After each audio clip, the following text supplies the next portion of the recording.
Welcome to Psyber Tales, the channel where science fiction meets the psychological, where every story opens a door, and you're never quite sure what waits on the other side. Today, we bring you a story about consciousness, time, and about what might happen if humans manage to lock away the origin of the universe inside an experiment. But this story doesn't begin with an explosion. It begins with silence. A silence so deep it feels like the entire universe is holding its breath, waiting for something. But don't you freeze up. Today we have a mission, one that only you can carry out. We need to reach our first 50 subscribers. You can be part of the very first Psyber Tales crew, the ones who saw it take off and complete thousands of missions across the universe. Now then, let's enjoy Trapped on the Moon. The sphere floated in midair, motionless. Nael stared at it without blinking, not because he expected it to move, but because, for the first time, he wasn't sure if time itself was moving forward. "Do you see it?" Mara asked, her voice dimmer than the air around them. Nael shook his head. On the other side of the glass, nothing. An endless gray, dull and starless, as if the universe had stopped, but left the light on for a few more seconds. There was no Earth, no orbit, only the station, hanging in cosmic suspension. "What if this already happened?" he whispered. "What if we never got out?" Mara closed her eyes. And then, the silence stretched, as if it too were waiting. The descent was smooth and soundless, without the trembling Nael Icaro remembered from his early missions. Still, something in his gut tightened as the approach module touched the pneumatic hangar of Thales 0. Buried beneath the lunar regolith. The place had no windows. It didn't need them. No one wanted them. When the hatch opened, a silence so pure met him that the sound of his own breathing felt obscene. The station had the air of a cloister, a crypt. Its walls were polished gray, as if it had been built by an intelligence that didn't quite understand humanity but wished to honor it anyway. A technician escorted him wordlessly to the integration bay. Nael carried only one backpack, filled with old notebooks, spare lenses, and a small metal box containing a folded photo. No work gear. His mind, they claimed, was the most valuable equipment on board. "I didn't expect you to come back," said a voice from the far end of the room. Mara Dellen hadn't changed. Same posture as always, straight, precise, every muscle with a purpose. She wore a plain white jumpsuit with no insignia, her hair tied back with a simple black ribbon. She didn't greet him with a handshake. She simply measured him with her eyes, the way one studies a variable that could ruin an equation. "I didn't expect to be allowed back," he replied, dropping his backpack in a corner. "You weren't dismissed, only temporarily suspended. For subjective instability, if I recall correctly." Mara didn't answer.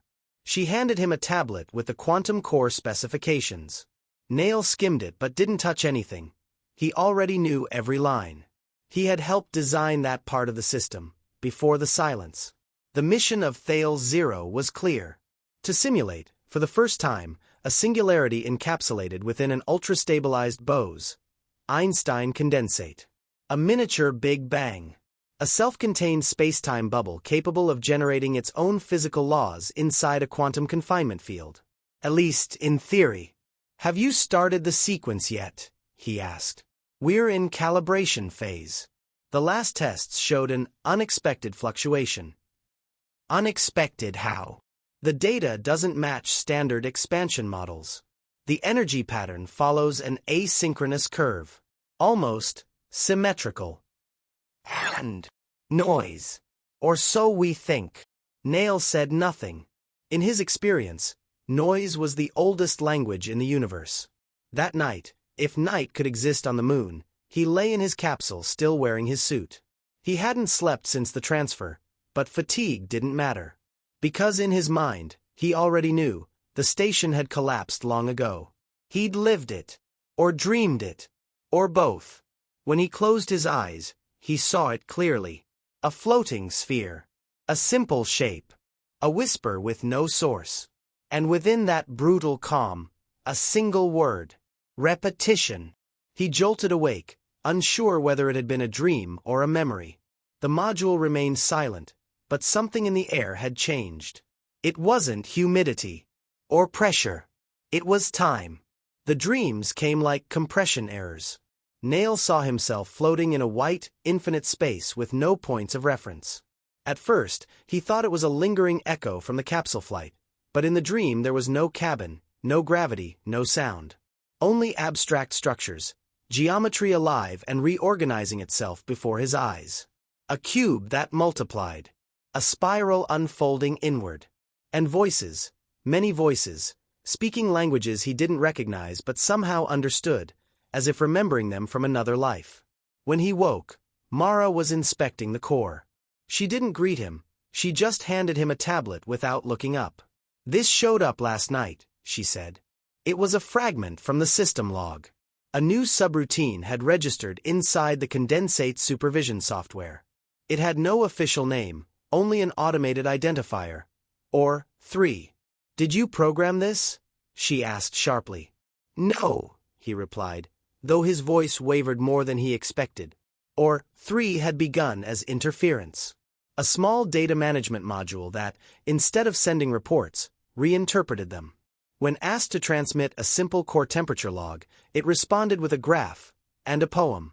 Closed curve. 3 vectors inward. Memory imbalance. At first they assumed a language system failure. Then they rebooted the affected node.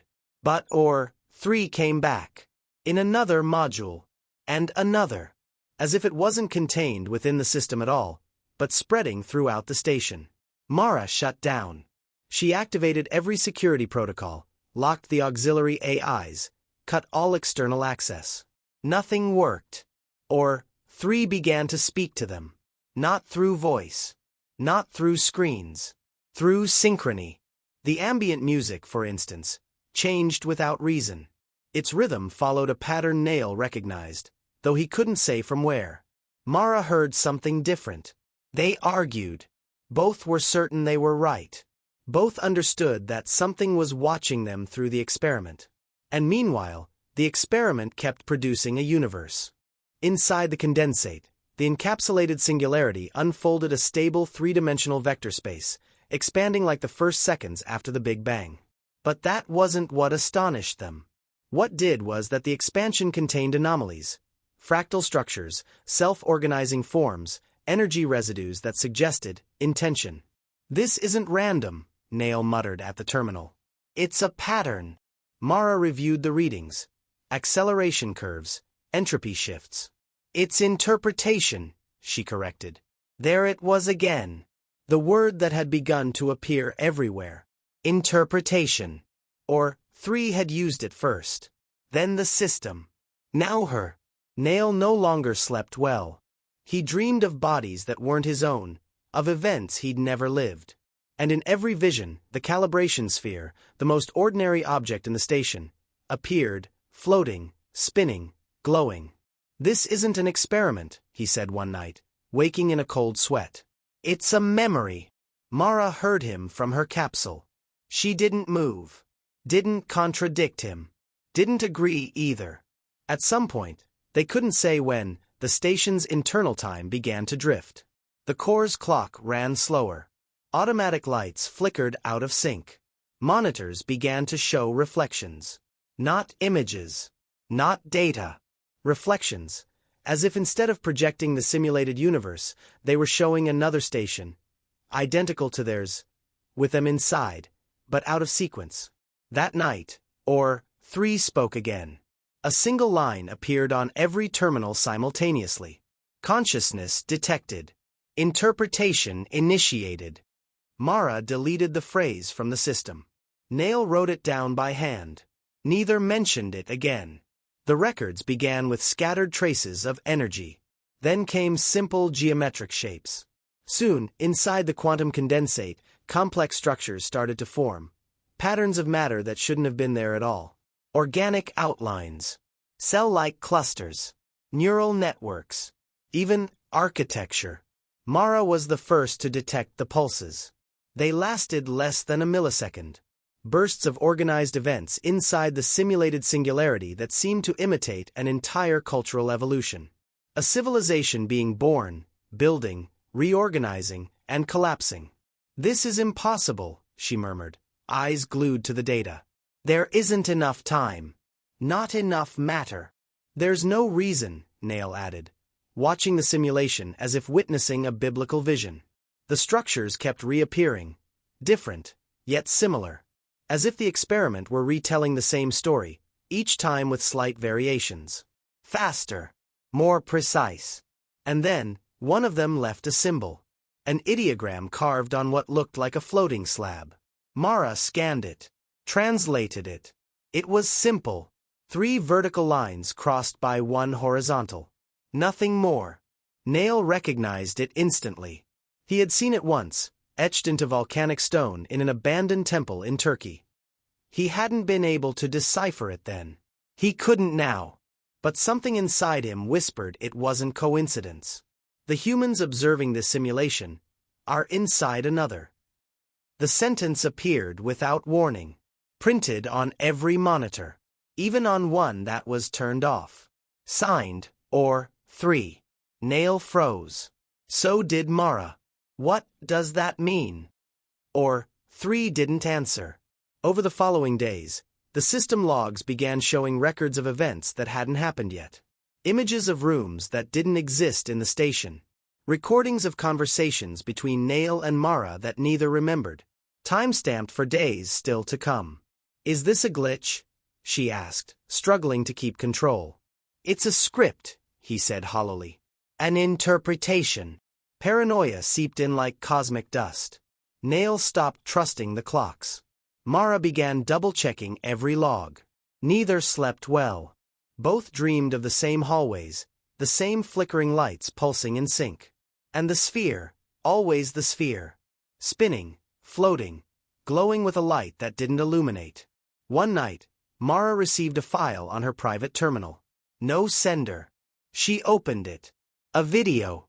It showed her standing in the control chamber, facing the condensate, watching the expansion of the encapsulated universe. Behind her stood Nael. Neither of them spoke.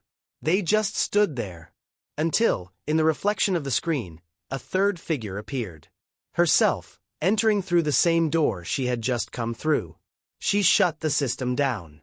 Said nothing. "If you've made it this far, you already know."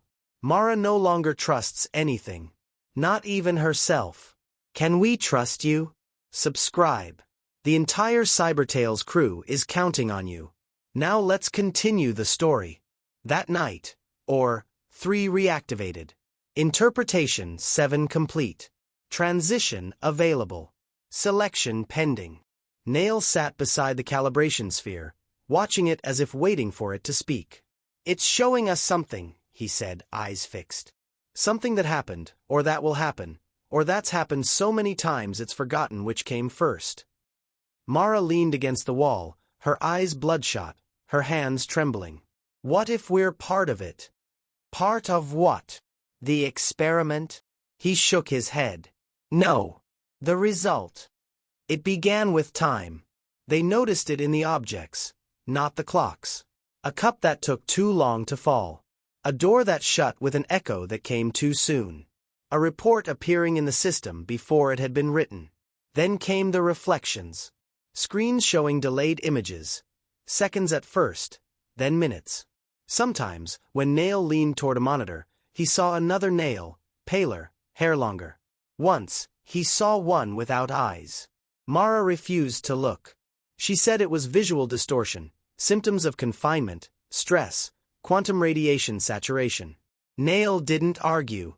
He had started writing in a notebook no one had given him. Notes, fragments, questions, and symbols. Always the same 3 vertical lines, 1 horizontal. The symbol of the cycle. The symbol of the end. One morning, if morning even meant anything anymore, gravity failed. Just for an instant. A brief drop, as if the entire station had inhaled sharply, then exhaled with violence. Objects floated, then fell. Digital clocks froze. Lights flickered out, then reignited in a new sequence. Or 3 didn't speak. But it appeared. On every screen at once. No text. No symbols. Only a figure, ambiguous, not human, made of dots of light and empty space. A silhouette without edges, like a shadow projected from an impossible angle. "What is that?" Mara whispered, unable to fake composure. "Us," Nael said softly, as if he had always known. The station began to fold. Literally. Internal walls started to curve, space bending inward. Some doors led to non-existent corridors. Others opened to the same rooms, seen from different angles. In a corner of the lab, they found a second control module, identical to the original, yet never built. Everything pointed to one place. The core of the experiment. The singularity. It was no longer small, no longer contained. The confinement field flickered. Expansion energy grew, ignoring mathematical limits. It was as if the simulation were no longer creating a universe, but consuming one. "We have to shut it down," Mara said, her voice finally carrying more fear than authority. "We can't," Nael replied. "Yes, we can. Just close the flow." "You don't understand. We can't, because it already happened." He looked at her, eyes wet. Not with sorrow but comprehension. "We already shut it down. That's why we're here now." "What are you saying?" "That shutting it down is what starts it all. Like a pendulum that has to swing back to move forward again. This cycle has no beginning, only curves." Mara backed away. Her jaw trembled. "Do you even hear yourself?" "Yes." Silence. Until or3 spoke once more. Interpretation 7. Inflection point reached.